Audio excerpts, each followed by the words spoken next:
Good morning to everyone. இன்றைக்கி இந்த வீடியோவில் 6th standard maths term 2 English medium 5th சாப்டரில் இருக்கிற லெசன் 5th சாப்டரில் எக்ஸாம்பிள் 2 என்ன அப்படிங்கிறது என்ன செய்ய போகிறோம் பார்க்க போகிறோம். ஸோ இந்த கொஸ்டின் ரொம்ப ஈஸியான கொஸ்டின், எக்ஸாமினேஷன் பாயிண்ட் ஆஃப் வியூவில் இம்பார்ட்டன்ட் கொஸ்டின், எக்ஸாமினேஷனில் கேட்குறதுக்கு சான்சஸ் இருக்குது, மிஸ் பண்ணிடாதீங்க. In 1 year, a paper company had sold 6,25,610 notebooks out of a stock of 7,50,800 notebooks. Find the number of notebooks left unsold.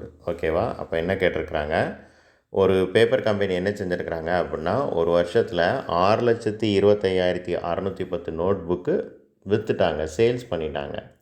Out of stocks அப்படின்னா அவங்க produce பண்ணது, அவங்கக்கிட்ட எவ்வளோ இருந்துச்சு அப்படின்னா 7,50,800 நோட் புக் இருந்துச்சு. அதில் 6,25,610 நோட் புக் வந்து விற்றுருக்கு. அப்போ மீதி எவ்வளோ இருக்குதுன்னு கேட்டிருக்காங்க. அதை ட்ரீ டயக்ராம் மூலமாக எக்ஸ்பிளைன் பண்ணுங்கன்னு சொல்லியிருக்கிறாங்க.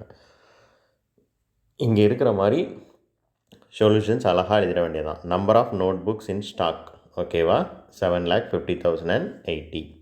Number of notebooks sold 6,25,610. இப்போ பெரிய நம்பர்லேருந்து சின்ன நம்பரை என்ன செய்யணும், கழிக்கணும். ஸோ 0ல் 0 போனால் 0, அதுக்கடுத்து 0ல் 1 போகாது. ஸோ 10 கடன் வாங்கணும். ஸோ 10ல் 1 போனால் இங்கேருந்து கடன் வாங்கினா, 8லேருந்து கடன் வாங்கினா இது 10,000. 10ல் 1 போனால் 9. அப்போ இங்கே 8 என்னவாயிரும், 7,000. 7ல் 6 போனால் 9. மறுபடியும் இங்கே 0லேருந்து 5 போகாது, இங்கேருந்து கடன் வாங்கினா 10. 10ல் 5 போணுச்சுன்னா 5. இங்கே என்ன இருக்கும், 4. 4ல் 2 போணுச்சுன்னா 2. 7ல் 6 போணுச்சுன்னா 1. 1,25,190. இப்போ ட்ரீ டயக்ராம் வரையணும்.